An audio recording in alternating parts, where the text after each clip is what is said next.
तो बच्चों मैं क्वेश्चन नंबर 8 सोल्व कर चुका हूँ। आप आपके सामने क्वेश्चन नंबर 9 लेकर के आए हैं। क्वेश्चन नंबर 9 में बहुत इंपॉर्टेंट है, आपसे ऑब्जेक्टिव में भी पूछता है और सब्जेक्टिव में भी पूछ सकता है। ठीक है, अगर सब्जेक्टिव में पूछेगा तो 2 नंबर का पूछेगा, ऑब्जेक्टिव में पूछेगा तो 1 नंबर का पूछेगा। और इस तरह के सवाल पूछे जाते हैं, चाहे 1 नंबर में पूछे चाहे 2 नंबर में पूछे।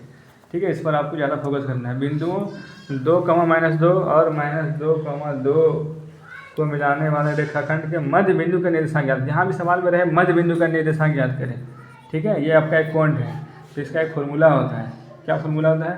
पहले तो 2 बिंदु है तो क्या करेंगे हम, ये 2 बिंदु है आपका, अब बीच में क्या आ गया, एक मध्य बिंदु, इसको हम सी मान लिए। ठीक है, इसका नियामक बोल रहा है।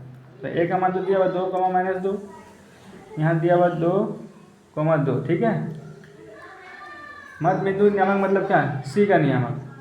अब फिगर में समझा दें कि बीच में क्या गया पॉइंट जो हमारा, उसको हम सी मान लें, तो यहाँ पर सी का नियामक लिखेंगे। ये तो आप लिख सकते हैं, मध्य बिंदु का भी नियामक लिख सकते हैं, बेहतर है सी लिखिए शॉर्टकट में, फिगर से समझ में आएगा उसको। सी मतलब मध्य बिंदु का नियामक, मध्य मतलब बीचों बीच, मिडिल पॉइंट। सी का नियामक का फॉर्मूला, सी का नियामक का फॉर्मूला क्या होगा बच्चों, x1 + x2/2 और y1 + y2/2।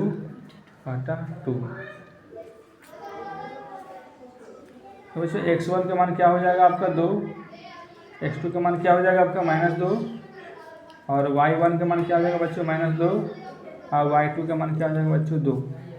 तो x1 का मान क्या है 2 प्लस x2 का मान क्या है बच्चों -2 और बटे में 2, y1 का मान क्या है बच्चों -2, y2 का मान क्या है 2 बटे 2। ठीक है, तो क्या करेंगे 2 प्लस गुना माइनस, -2 बटे 2, यहाँ क्या भाई कट जाएगा तो 0/2।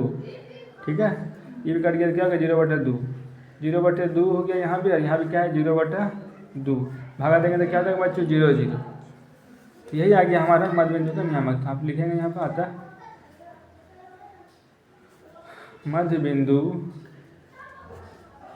सी का नियामक कितना आंसर है बच्चों 0, 0। ये रहा आपका आंसर। दूसरी बात यहाँ समझिए कि बिंदु और यहाँ पर आपके यहाँ पर कुछ भी रह सकता है। ठीक है, और आपको इसी तरीके से आपको क्या करना है, सवाल को सोल्व करना है। उम्मीद करते हैं कि आपको ये वीडियो आपको अच्छा लगा होगा, समझ में आया होगा। बहुत इजी क्वेश्चन है, जब भी मध्य बिंदु के नियामक पूछे तो आपको इसी तरीके से सवाल को सोल्व करना है। ठीक है, तो बच्चों मैं क्वेश्चन नंबर 9 तक सोल्व कर चुका हूँ। क्वेश्चन नंबर 10 आपके सामने लेकर आया हूँ। चलिए इसको देखते हैं, इसको कैसे सोल्व करते हैं। यह बहुत आसान क्वेश्चन है, देखने में लग रहा हो कि पता नहीं कैसे सोल्व करेंगे। ए और बी के निर्देशांक 1,2 तथा 2,3 है, तो रेखाखंड ए बी पर आर के निर्देशांक ज्ञात कीजिए। अभी मैं क्वेश्चन नंबर 8 में जब सोल्व कर रहा था तो उसमें क्या था, इसी तरीके का क्वेश्चन था, मतलब ए बी पर पी बिंदु का निर्देशांक ज्ञात कीजिए, है ना। तो यहाँ क्या करना है बच्चों, एक रेखाखंड खींचना है, यहाँ ए लिखना है, एक नियामक दिया हुआ 1,2 और इधर क्या है बच्चों बी है, बी का नियामक क्या है 2,3 है, और आर यहाँ बीच में खींचना है, इसको आर मानना है। ए बी पर आर के निर्देशांक, ए बी पर मतलब इसके बीच पर।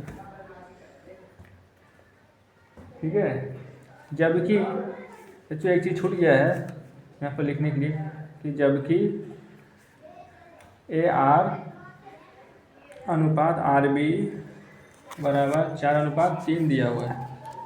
ठीक है, तो क्या करेंगे बच्चों, ए आर अनुपात आर बी बराबर 4:3 दिया क्या है, तो अनुपात हम क्या कर सकते हैं बच्चों, इसको बटे में लिख सकते हैं, ए आर बटे आर बी कर सकते हैं।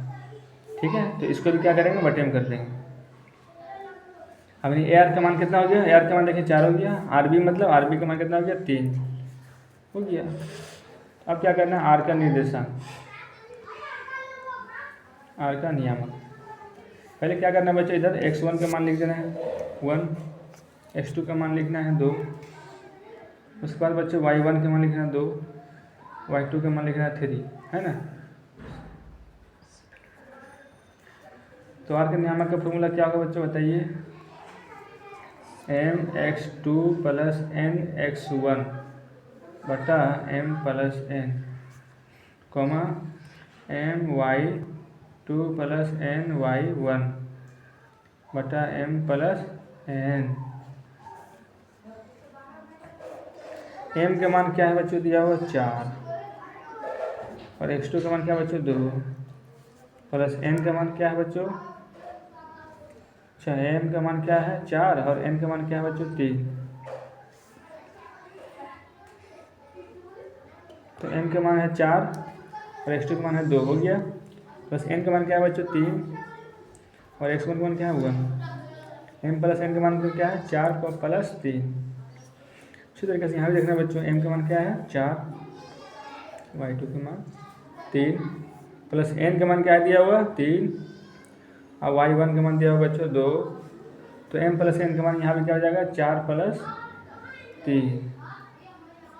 और बच्चे इसको हम आसानी सोल्व करें, 4 दूनी 8, 3 एकम 3 और नीचे जुड़ जाएगा 4 3 7, 4 तिया 12 प्लस 3 दूनी 6, 4 3 7। उसको क्या करेंगे बच्चे 11/7 हो जाएगा, यही 18/7 हो जाएगा। लिख देंगे अतः आर का नियामक क्या होगा बच्चों 11/7 और 18/7। ये रहा आपका आंसर। उम्मीद करते हैं आज का सेशन आपको अच्छा लगा होगा और ये क्वेश्चन आपको बहुत अच्छे तरीके से समझ में आया होगा। जब भी इस तरह के क्वेश्चन रहे तो आपको घबराना नहीं, जब भी अनुपात में रहे यहाँ पर हो सकता है एक आर के जगह पर x y z भी रहे, तो आपको इसी तरीके से क्या करना है बटे में लिखेंगे, मान आपको खुद ब खुद समझ में आ जाएगा। जो मान यहाँ पर आएगा वो m का मान होगा, जो इधर आएगा वो n का मान होगा। बाकी x1 y1 x2 y2 आपको तो दिया हुआ रहेगा।